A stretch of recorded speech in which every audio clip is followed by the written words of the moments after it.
Welcome to True Talk on WMNF 88.5 with Ahmed and Samar. On today's program, we're going to be speaking to a writer and speaker and author named John Hoffman about the supposed rift between Trump and Netanyahu, and also growing international pressure, especially from European governments and allies of Israel, on the Netanyahu government in Israel to stop the blockade on Gaza and to stop starving the children there or people there, and to end this war. So there's growing pressure that's happening.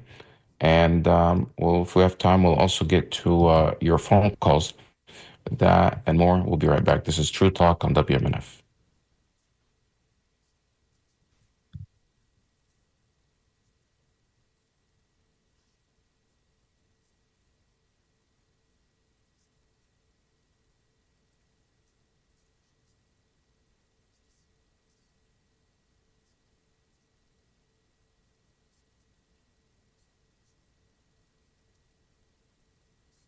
To take a studio, it's best.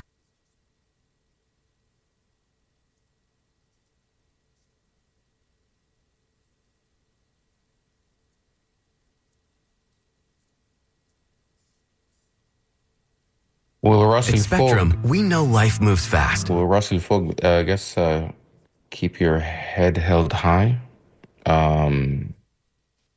Summer, السلام do you عليكم. relate to this? Sam, do you relate to this message, keeping your head high? Always الحمد لله. خلي راسك فوق or علي راسك فوق. Yeah, keep your head.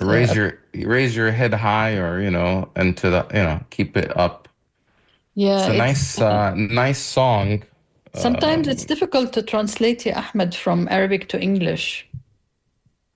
Yeah, it can be difficult because one word has so much meaning, and this is a Tunisian dialect. Hear it.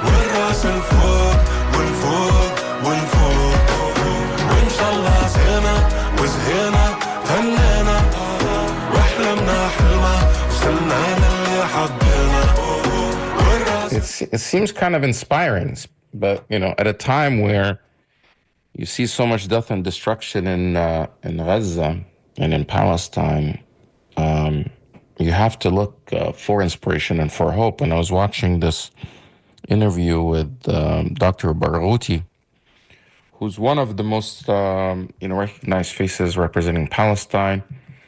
He is an independent figure and respected by the different political parties there and people. And he was saying that he feels like, Palestine is on the brink of winning, that, they're on the brink of self-determination, that despite all this death and destruction, there hasn't, ever been this type of growing pressure on Israel, where they're getting condemned by even their closest allies. Only the United States and pretty much is still standing with Israel at this point, maybe Germany and some other, fringe countries. I'm not saying Germany's a fringe, but, Germany is one of the bigger states that's still maybe standing with them, but they're all criticizing what Israel is doing in Gaza right now by starving people, and they're saying this has gone too far. True, Ahmed, and some of the international media, and actually also some of our mainstream media like NBC in the US just published a report on the impending death of at least 14,000 babies because of malnutrition. I mean, I just posted a photo on Twitter with a child who is double or triple amputee. I mean, she's not even 4, and then emaciated. People are dying. And I know somebody from a doctor that I try from time to time to check on in Gaza in one of the hospitals. And he himself is a skeleton, Ahmed. They hardly have food. And Eid is coming soon, and in this particular feast of Muslims that we celebrate after the end of the Hajj, that we are supposed to slaughter lamb and give part of it to the poor. There are maybe a few sheep or lamb or cows remain in Gaza to feed more than 2 million people. And there is, I know that Netanyahu said he's going to open the border and allow trucks in. Gaza needs 500 trucks a day of food, 500 trucks of food to survive, not to die. And I think by last time I checked, Ahmed, they allowed 87 or 78, I'm not sure. And some of it was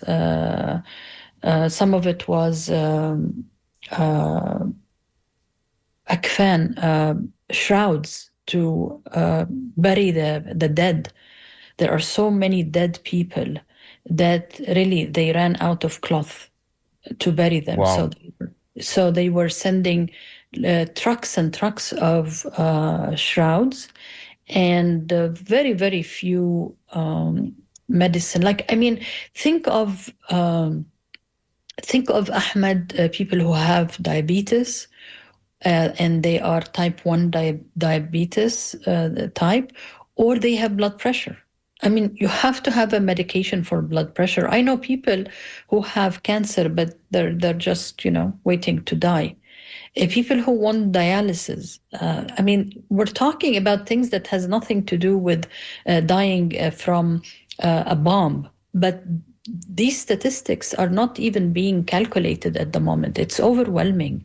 And a lot of people are seeing that. They're seeing it. And this is why we see demonstrations all over the world, especially in Europe, that you were just talking about.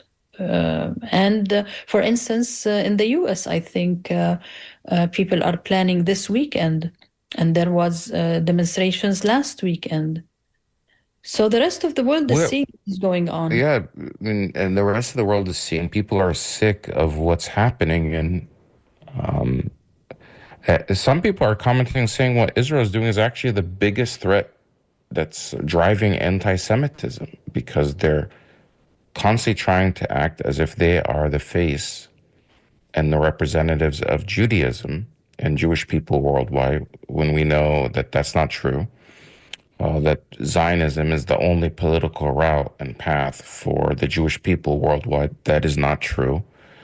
However, they keep justifying their actions and taking the land, saying this was promised, religiously or biblically, historically, to the people of to the Jewish people, and they're not acting in the best interests of Jewish people. In fact, all this death and destruction, people are worried is going to somehow is creating a blowback, is creating a backlash, and that should be concerning to everyone. And but somebody has to stop it, and everybody keeps saying that it's in the hands of the United States.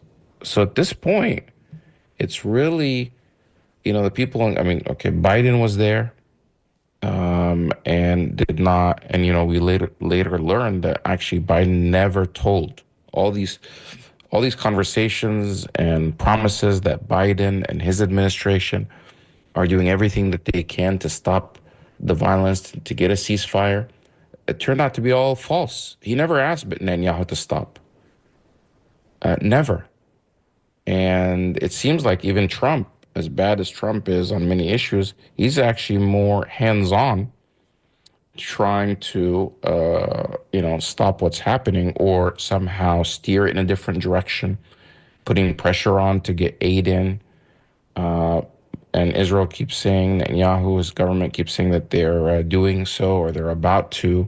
But the New York Times just reported yesterday, despite all these promises, people are not seeing the aid. The food is not getting in, and people are starving. Some are estimating up to 14,000 children are going to die, are on the brink of death if they don't get aid in. That is just so disturbing. So that's some of the things that we're going to be speaking to John Hoffman about. He wrote an article about this supposed rift between Trump and Netanyahu. It appears that it's been weeks since they've talked, and several different cabinet ministers, cabinet secretaries from Trump's cabinet were scheduled to go to Israel. One of them, I think the Secretary of Defense at some point was supposed to go to Israel, Pete Hegseth, and he changed course and did not go during Trump's visit to the Middle East.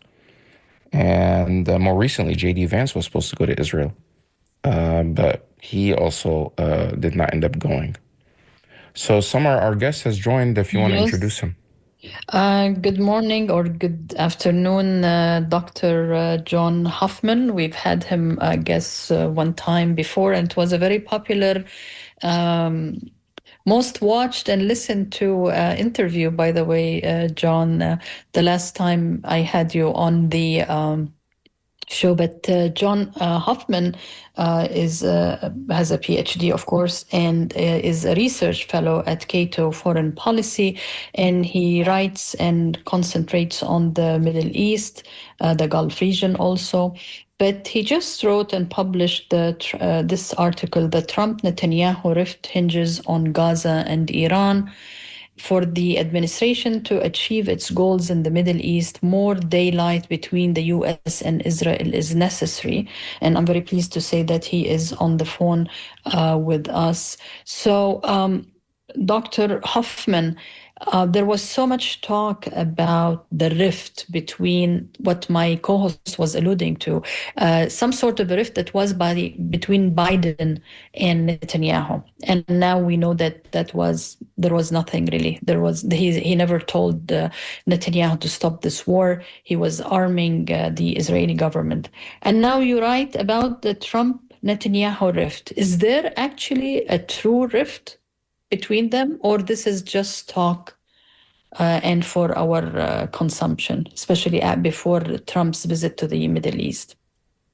Well, first, thank you for having me on, and that's awesome to hear that was one of the most watched episodes. That is an honor. But on the rift itself, I think you're spot on. We can only judge a rift based on actual policy change, because we saw with Biden, if we had $1 for every report, we saw that he's so frustrated with Netanyahu. You know, there were so many reports, and it just never led to policy change. So, you know, talk is cheap. You really want to see policy move in a different direction. And with Trump, we're seeing these reports again. We're hearing reports of him being angered and frustrated. He didn't go to Israel during his trip, as Ahmed referred or just noted. There's been other, reports about increasing frustration between the two. Probably the most notable was a report written in Israel Hayom, which is owned by Miriam Adelson. She's a very pro-Israel hawkish mega donor to Trump's campaign. And that article likely would not have been published without her explicit consent. So on the rhetorical level, we're seeing it. But with Trump, we're actually starting to see it a little bit with policy. We're seeing it mainly in Syria, in Yemen, whereby he stopped bombing the Houthis in Yemen. In Syria, he's lifting sanctions, although it's being slow-rolled, but he's lifting sanctions. He's starting to withdraw U.S. troops. All of this, the stop bombing of the Houthis and his actions in Syria, are in direct contradiction to what Netanyahu has requested. And we're also seeing him pursuing negotiations with Tehran, but that has yet to yield fruit. So we're seeing policy change, and it's significant, it's noteworthy. But what I try to argue in the article is, where it really matters, where it will really come down to is he able to distance himself from Netanyahu on Gaza and on Iran? I know it's almost impossible to understand what goes on in the mind of Trump, because he keeps changing his mind. Like, is there any possibility of you knowing what does he really think of Gaza and what is going on in Gaza? Because, for instance, on the plane, I think going to the Middle East, he was saying, or coming back, I can't remember, the situation is bad. We have to allow food in. He seems to be very sympathetic to the people and what's happening to them. But like, and then you know that he wanted to buy Gaza and then get rid of the Palestinians and then turn it into an oasis and then turn it into a mega Palm Beach kind of area. Like, what on earth does he think of Gaza and what should be done with Gaza? So I think there's a few things happening here. First, whether you agree with Trump's domestic and international agenda or not, it's a very ambitious agenda. So if we think back to Joe Biden, the war in Gaza really became an albatross around his neck. It consumed a lot of his time and resources. And I think Trump doesn't want to see that repeated with his administration. When it comes to Gaza, first, on the humanitarian front, the just apocalypse, like in pictures that we're seeing and videos that we're seeing coming out of Gaza, I think there is probably some element of him that is human and sees what's happening, and it makes him upset. And this is U.S. weapons are facilitating this, so I hope that would push him towards wanting to really end this conflict, but to really end it and to break with Netanyahu, it requires him to abandon this fanciful idea that you just mentioned of, let's just call it what it is, essentially calling to ethnically cleanse Gaza, turn it into some Riviera of the Middle East. This idea of a U.S.-led administration calls back ideas of it brings back, ideas of Iraq, 2003, the occupation. So he needs to abandon these ideas in order for a break to actually bear fruit. And this, I think, is where everybody is kind of scratching their heads because Donald Trump is so erratic and so unpredictable. It's hard to get inside his head. John, what about his trip to the Gulf region? Weren't the Gaza mentioned? I mean, when he was in Saudi Arabia and the Emirates, I didn't see any reports about anybody talking about Gaza. Maybe a little bit different with Qatar, and for really surprising that the White House and the Trump administration had direct negotiations with Hamas, which is something that maybe Israel didn't know or knew about it. And Hamas gave the U.S. That moment that Trump was looking for, which is releasing the American-Israeli hostage. And nothing happened. So was his trip to the Middle East void of Gaza, or you think there is something was negotiated and maybe we haven't seen the results of it yet? So first, on the hostage release itself, it is quite remarkable that the United States negotiated directly with Hamas to release the last Israeli American hostage, and this should be commended. All the hostages should be released, and the war should end. When he went to the Middle East, there's really two things I would look at. One is this, his main incentive for going to the Middle East, to the Gulf Arab states, were economic deals. I mean, he signed all of these, huge $1.4 trillion deal with the Emirates, all these deals with these different states, a lot of money that these states actually don't have, but that's a different topic. But on the matter of Gaza, it didn't feature prominently publicly. And I think that shows, one, that the Gulf Arab states are ultimately interested, have their own self-interests. Two, what I've heard is that there was considerable talk behind the scenes about Gaza and Iran, with the Gulf Arab states saying, hey, we do not want war with Tehran. We're focused on economic development and so on. And two, they did push the Gaza issue privately, saying, this needs to come to an end, especially if Trump wants to see the expansion of his Abraham Accords, which are problematic for a host of reasons. But so I think this was pushed pretty strongly to him, especially about the images coming out of Gaza and the just horrific humanitarian disaster that's taking place. But something else I would note about his trip to the Middle East is the speech that he gave in Saudi Arabia, whereby he really bashed U.S. interventionism in the region, attempts at nation building, and so on. So that was somewhat, a break from what we've seen in the past, and that was pretty significant rhetoric. But just like the rhetoric of the rift, just like the rhetoric of frustration between Biden and Netanyahu, talk is cheap. We need to see this reflected in policy. Hey, we're speaking to John Hoffman. He is a writer, and he wrote an article.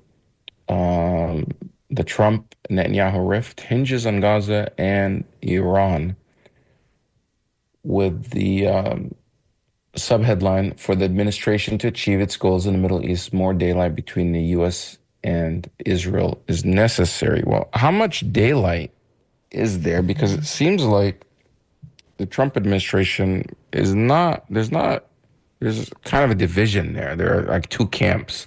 There are those that are really America first and they want to be isolationists, but then you've got all these, you know, kind of neocon types, Marco Rubio, just, I don't know, Hexes, others that are very much pro-Israel.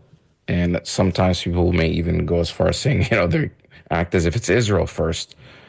People like Michael Waltz, and that's a whole different story. I feel like the media here is not fully forthcoming about Michael Waltz's role and how he was actually trying to undermine Trump by aiding and assisting Netanyahu how to manipulate Trump and go into war with Iran. A lot of people think that he was actually fired because of the signal chat group over Yemen.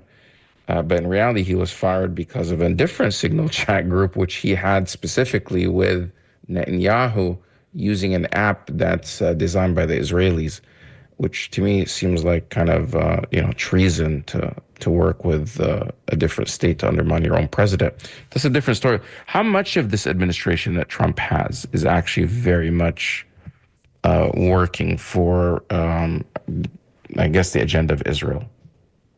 So there's a few things here. One, I would say if this rift between Trump and Netanyahu really does materialize more, I would say this is a rift between individuals. We're not seeing a rift in the U.S.-Israel relationship, which I've argued for a long time. The problems of this are structural in nature. They extend beyond any one individual leader. It's really the dysfunctions surrounding this quote unquote special relationship. But what we're seeing with Trump is more of this break at the individual level between him and Netanyahu, him viewing Netanyahu as an impediment to his own agenda and so on and so forth. But there are two competing camps within the administration, and we see this reflected in the media about this more hawkish neocon wing, like you just mentioned, and then a more, I wouldn't call them restraint, but I would say, more skeptical of U.S. Military interventions abroad and so on. So we're seeing this fight out, and I think two things. One, the Mike Waltz thing reflects it pretty strongly that there are those in Washington, D.C., who are, careered people in Washington, D.C., and there's decades of policy inertia pushing the United States towards very pro-Israel directions or pushing the United States towards war with Iran in particular. And we saw that, with the Mike Waltz fiasco. But really what is happening, I would say, is a break also within the Republican Party at the popular level, because we see a lot of polling coming out over the past several weeks of views of Israel within the United States, views of military action against Iran within the United States, and not only are a majority of Americans starting to have less positive views of Israel and are still against a war with Iran. The real driver of this is the change within the Republican Party, especially among that 18 to 35 age group. What about just conservative think tanks and just the foreign policy establishment in Washington? Are they, growing tired of this what Israel's doing and continue to drag the United States into these wars, trying to manipulate, to get the U.S. to fight their battles for them, just like They dragged him into fighting Iraq. I mean, a lot of times people say, well, no, Israel had nothing to do with it. Netanyahu's on the record coming and giving testimony in Congress, talking about weapons of mass destruction and how the U.S. should, go after Iraq. Now he's trying to get them to bomb Iran. Um, bombing Syria, Lebanon. It's like there's no country around Israel that Israel's not interested in bombing. And then at the end, they end up just saying, well, we're under threat by everybody around us. So are people in Washington, especially on the conservative side, are they kind of growing tired of what Israel's doing, and seeing that, maybe what Israel's doing is not in the best interest of the United States? Sure. Well, first on the Iraq part, I actually had to pull the quote for a different article that I'm working on, and I'd like to read it verbatim for your listeners. This is Netanyahu speaking to Congress in 2002. He said, "If you take out Saddam's regime, I guarantee you that it will have enormous positive reverberations on the region." That didn't age too well. But so, and we're seeing a similar push for war with Iran, and Netanyahu is actually on record pushing for war with Iran, specifically with the United States in the lead since 1996. So this push is very real. It's been going on for decades. And whether the foreign policy establishment in Washington, D.C., the so-called blob, if you will, whether they're changing, I would say probably not. A lot of these places kind of depend on this idea of American primacy, on U.S. military engagement abroad, just about everywhere. So for their own livelihoods, I think they do not want to see this, quote unquote, daylight. But I think at the popular level in the United States, among the American people, I think you're really seeing a change. And this is just a personal, funny line, but I grew up in very rural Virginia.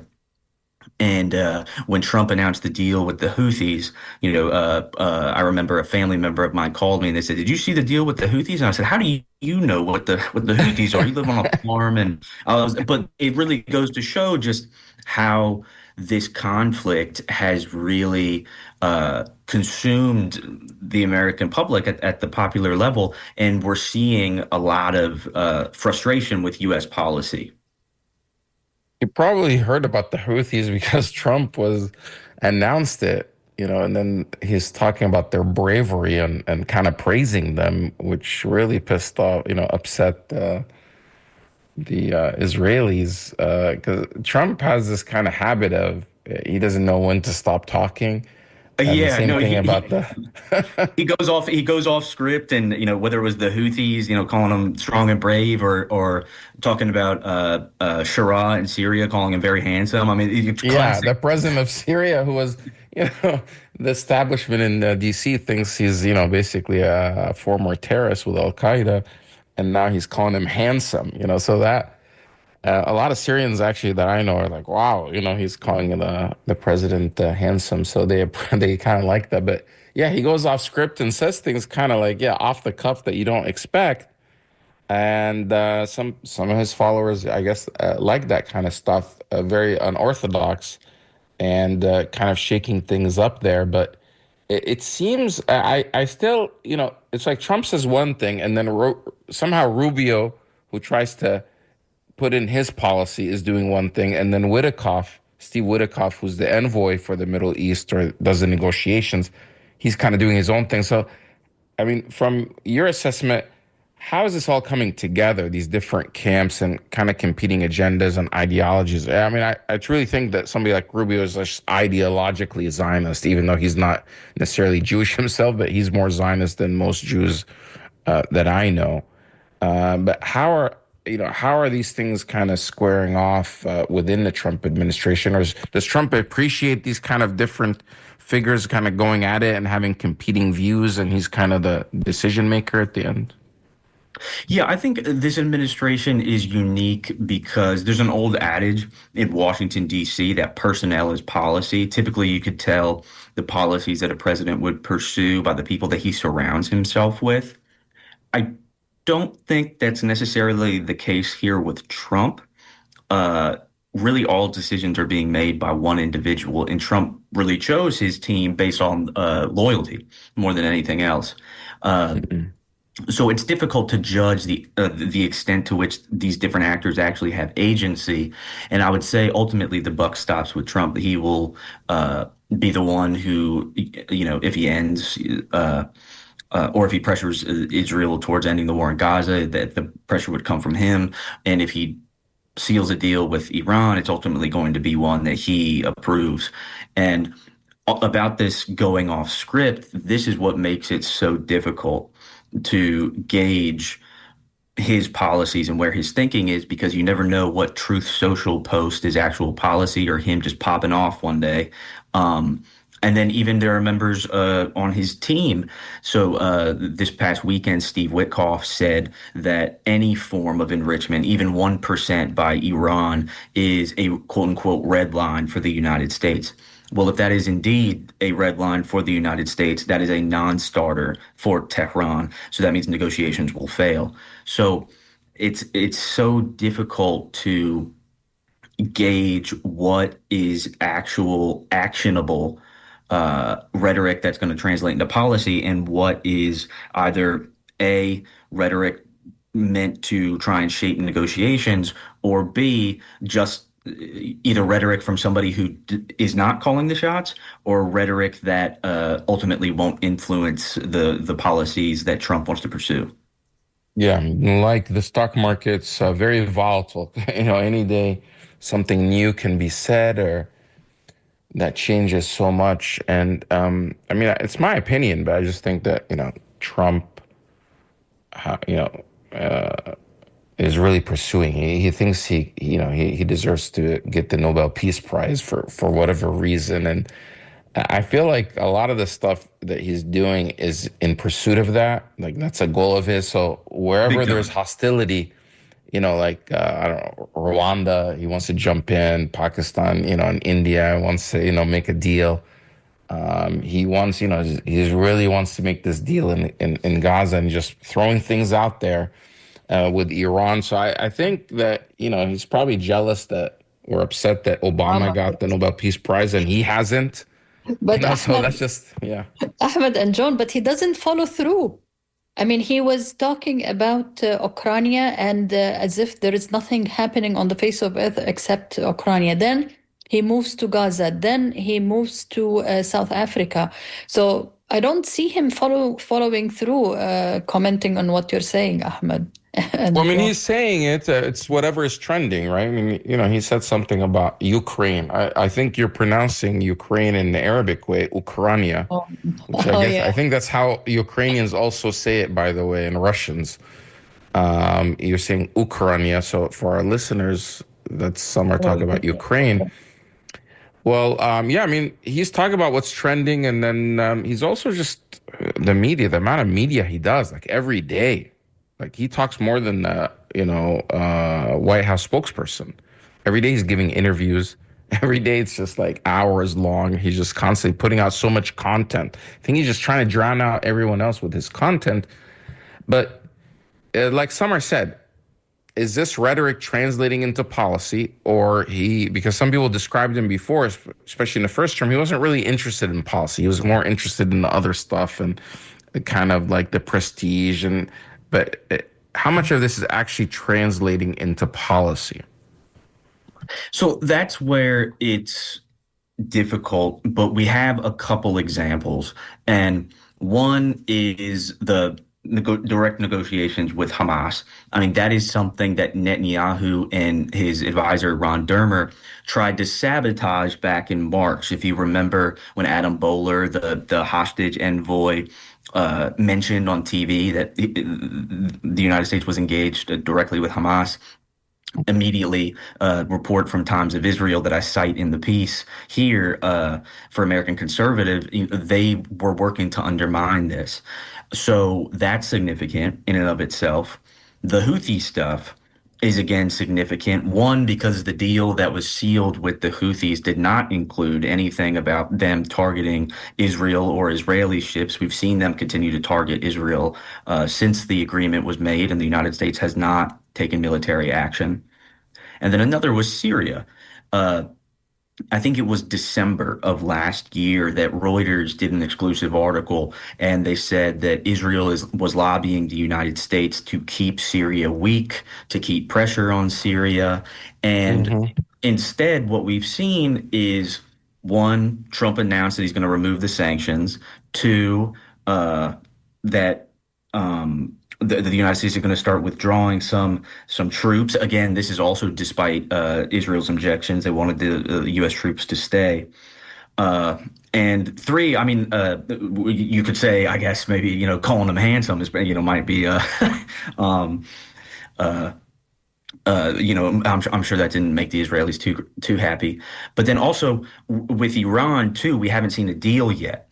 But if you remember, Netanyahu was informed that the United States was going to pursue negotiations with Iran while he was here in DC to push the United States to strike Iran. And it was during that press conference that Trump said, no, we're actually going to engage directly in negotiations. And that surprised Netanyahu because that whole trip, the media kind of portrayed it as, oh, he's going to come talk about tariffs. But what it was really about was he wanted support for military action against Tehran.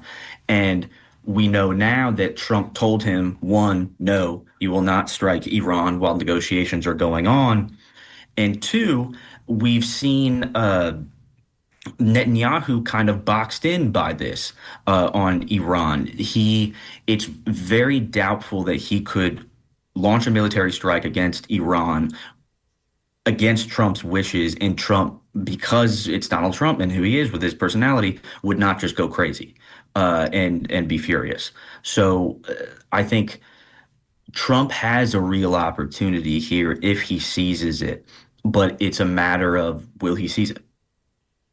I want to remind our listeners that True Talk will be raising funds next week for WMNFs, and without your support, we won't be having such smart, intelligent people like John Hoffman. Dr. John Hoffman is the author of the latest published article, The Trump Netanyahu Rift Hinges on Europe. On Gaza and Iran. I want to ask you, John, you mentioned in your interesting piece that there is no strategic justification for the US to keep bankrolling the war in Gaza. And I want to allude to what is happening in Europe, which is a little bit surprising because we know that Israel is originally a European colonial project, and we are seeing the British, the French, the Spanish governments are taking stands and very, very different language. I have not seen it in all my life, really following the Arab-Israeli conflict. So is there something happening in Europe that is not happening in the US? Or how can you explain this maybe rift between the US and Europe when it comes to Israel? And were you surprised from these latest developments in Europe? I was surprised, first and foremost, because I think, like you said, this is rhetoric that I don't think I've ever seen before.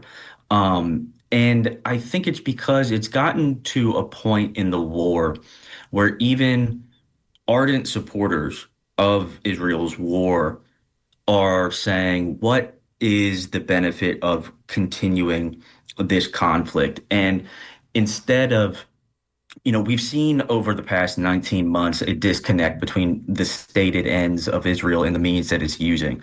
The total elimination of Hamas politically and militarily is just not possible. The return of the hostages, only 8 hostages were freed via military force. More than 130 were freed pursuant to negotiations with Hamas. And what we're seeing now is even in the rhetoric of Netanyahu and others, they said, no, our goal is fully seizing Gaza, fully controlling it after the war. Bezalel Smotrich the other day, I mean, he said on TV, he said, we are now, what did he say? He said, we're cleansing and occupying and staying, essentially, is what he said. And Netanyahu yesterday just said that a new condition for ending the war is the implementation of Trump's Riviera plan. So I think people are starting to see the writing on the wall here and seeing this for what it is. I should also note, I've spoken with members of the Israeli security establishment and so on. There's also a recognition among the Israeli security and intelligence establishment that there is no strategic benefit for them continuing the war. They note that the two goals of the war, the total elimination of Hamas and the freeing of the hostages, are mutually incompatible, and they see this as what's going on. And Witkoff even reportedly said this to the hostage families. They said this war is only continuing because one individual is trying to prolong it for his political purposes. Well, not one individual, but Netanyahu's at the forefront of it here. Him and his coalition. People are seeing that this is being continued for political purposes, and the ramifications are just these apocalyptic videos and pictures coming out of Gaza that we see on a daily basis. You mentioned something a while ago, John. You said the Abrahamic Accords are problematic. What did you mean by that? And is there any role behind the scenes for Jared Kushner during the Trump's administration your first administration? Jared Kushner read a few books and then became an expert on the Middle East, and he's supposedly the one who came up with the genius idea of Abrahamic Accord. So does he have any role behind the scenes, or he's completely out of the picture? And what is it problematic about the Abrahamic Accords? Sure. Yeah. No. I think what was it? He said he read 20 or 25 books. I mean, that makes you an expert right there. But there's actually been several public reports that Kushner is advising Trump and advising others in the administration on Israel Gaza, but also on the Abraham Accords and Middle East policy writ large. So I think that's been publicly acknowledged that Kushner is playing some role here. Regarding the Abraham Accords, I think there's a number of issues here. One, if we really look at the three main actors involved in the Abraham Accords, the United States, Israel, and then the Arab states, just view them as a bloc. If we break down what their interests were really in sealing this, is this really had nothing to do with peace. This had everything to do with power. And for Israel, the main objectives of the Abraham Accords were twofold. It was one, to completely sideline the Palestinian issue, to completely take it off the table. They were going to push for this high-level rapprochement with Arab dictators that just completely excludes the Palestinian people. The second for Israel was the creation of a coalition to balance against Iran, who they view as their chief arch nemesis. For the Arab states, this was one, a way to cozy up to Washington, D.C. By cozying up to Israel. And two, this was a way to keep the money and the patronage flowing from the United States as these autocracies deepen their repressive policies at home. For the United States, the real guiding idea behind the Abraham Accords was this idea that the United States is going to create a more formal coalition through which it could advance its interest in the Middle East as it pivots elsewhere, towards the Indo-Pacific, towards China, and so on. But I've argued, till I'm blue in the face, that this is not a coalition for the United States to pivot out of the Middle East. In fact, the actors in the Abraham Accords, they would never agree to such a coalition if they thought it would come with the United States abdicating from the region, because they want the United States there as their security guarantor. So this was a way for them to keep the United States deeply engaged in the region. And we've seen a number of initiatives build off of the Abraham Accords that are designed to do exactly that, which is keep the United States deeply politically and militarily engaged in the region. I want to ask you, John, if the White House calls you and says, I want you to come tomorrow and give the president a few steps, how can he end the war in Gaza? Sure. So first, I don't think I'll ever get that call, but if I did, I think the number one thing that I would say is Trump, like any president, just like Biden had, they have leverage. And it is the massive amounts of military aid, arms sales, and diplomatic cover that the United States provides to Israel. Israel has been burning through its munitions. It is so heavily reliant on the United States. The bombs that we're seeing in Gaza all say made in the United States on them. There was actually a 60 Minutes episode. I think it was from January. They did an expose on the shrapnel and so on, the weapon debris that they were finding in Gaza, and they were showing that it just says blatantly made in the United States on there. So they need the United States to continue bankrolling this effort. And it is as simple as a phone call from Donald Trump saying it's done. That, I think, would be the ultimate signal that this war is over. And if Trump went public with it and said we're done bankrolling this, there needs to be peace. Look at the images coming out. It's not good for, obviously, for the Palestinian people. It's not good for the United States, and arguably it's not good for Israel either, because of the damage that it's doing to Israel's international image. I mean, I think the letter that you mentioned from the European states is remarkable in that sense. I would have never guessed that you would have seen something like that. But the anger and the frustration that you've seen towards Israel over this conflict is profound, and I think it's going to have lasting ramifications on Israel. So we're coming close to the end of the show. What's for our listeners that are not fully aware, what's the current status in Gaza through how much has the U.S. spent since October 2023 on this war? So And, that's difficult. how much of that? Yeah. Yeah, that's difficult. There's a really good report. If anybody's interested, it's by the Cost of War Project at Brown University. It's by William Hartung and a couple others. I forget the names.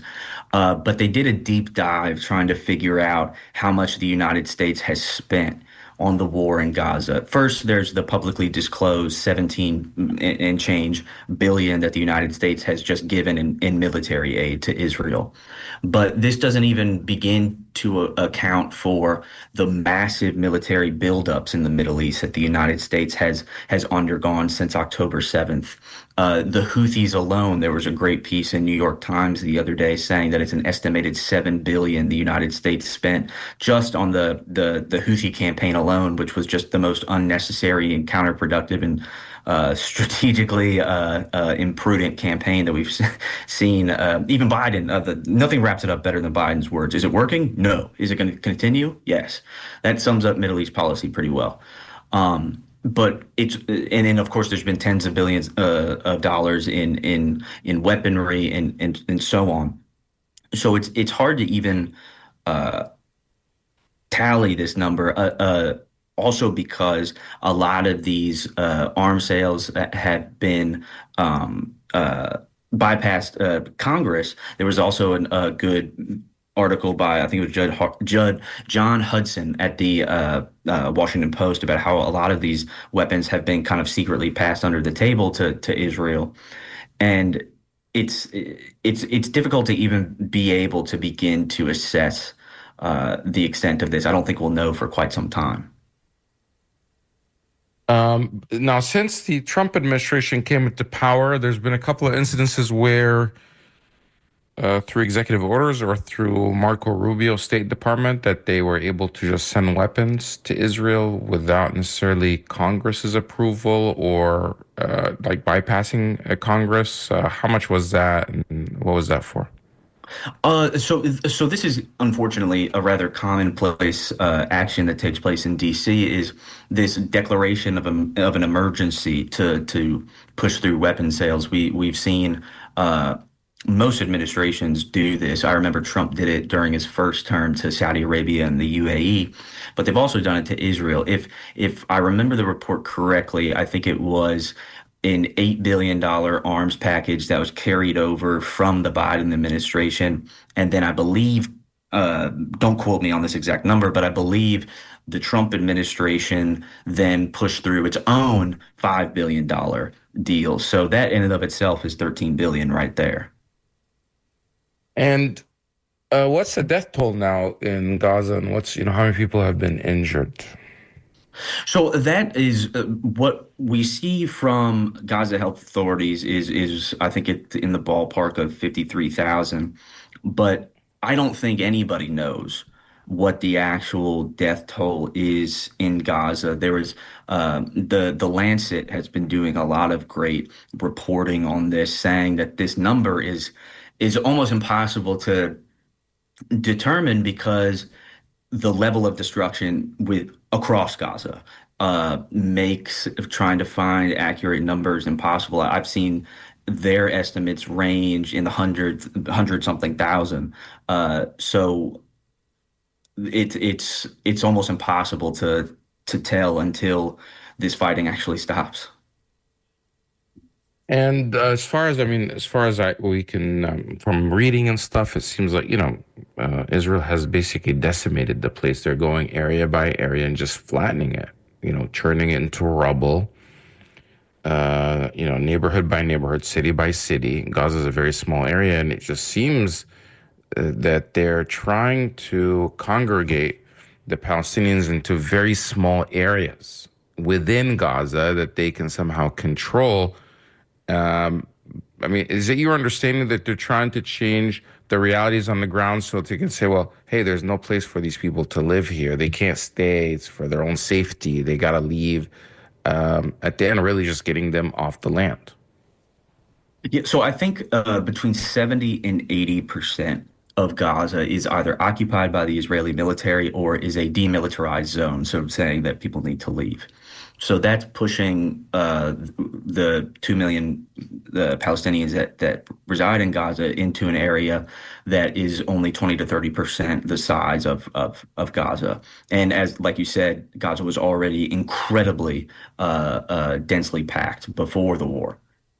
Um, on whether the Israeli government is leveling everything on purpose to make it uninhabitable. One, we know it's uninhabitable because Trump and Witkoff and everybody has says it's uninhabitable. Two, as I cited in the American Conservative article here, Netanyahu himself privately acknowledged to Knesset members that his objective is to destroy the remaining remnants of infrastructure in Gaza in hopes of driving out its inhabitants. So he's said it, so it's kind of clear as day. Yeah, and uh, but what do you make of? Do you think that there's any pressure on the United States? And I think you kind of touched this during his tour to the Middle East. But is there more growing pressure on the United States from allies or in the Middle East that this could spin out of control? 'Cause, I've read things like in Egypt, they're worried that this may actually lead to the toppling of Sisi, because the more this drags on, the more anger that there is in the Middle East, and that creates for a very unstable situation. Yeah, and there is a lot of anger in the Middle East. It's not reported on much anymore. It was somewhat earlier, actually, but I haven't seen a lot of reporting on it recently, which is unfortunate. But thousands of people have been arrested across the Middle East by these regimes over their protesting of what's happening in Gaza. And they're being arrested because the Palestinian issue is something in the Middle East that unites the Arab people across the ideological spectrum, far left, far right, in the middle. Everybody wants Palestinian liberation. And the Arab regimes, the dictatorships in the region fear this because of its mobilizing potential. And we saw some reports on this last year, but we haven't seen anything recently, which I hope more coverage is given to this issue. But no, I think one, if you think about Trump's plan, this we're going to relocate them in Egypt or Jordan, that would collapse the governments of Egypt and Jordan. One, they don't have the economic capabilities to take these people in. Their economies are horrible as is. Two, their people would go absolutely crazy if if these governments went along with the ethnic cleansing plan and were like, yeah, they're here now. So I think Trump is hearing this from the region states, and I think he's hearing it also from the Gulf Arab states, who Yeah. are highly autocratic and so on. but at the current moment are focused on economic development. They're trying to restructure kind of the basis of authoritarian rule in places like Saudi Arabia. And conflict is not a good way to attract investment and so on, which they desperately Yeah. need to So, kind of John, change. we're gonna actually have to leave it there because we're out of time. But thank you so much. Thank you guys for joining us. This has been WMNF Tampa on True Talk. The scoop is next. Have a great weekend, everyone. And John, thanks again for joining us. Hope to have you back on at No, of some course. point Thank in you the near both so future. much. Yeah. Samar, take care. Have a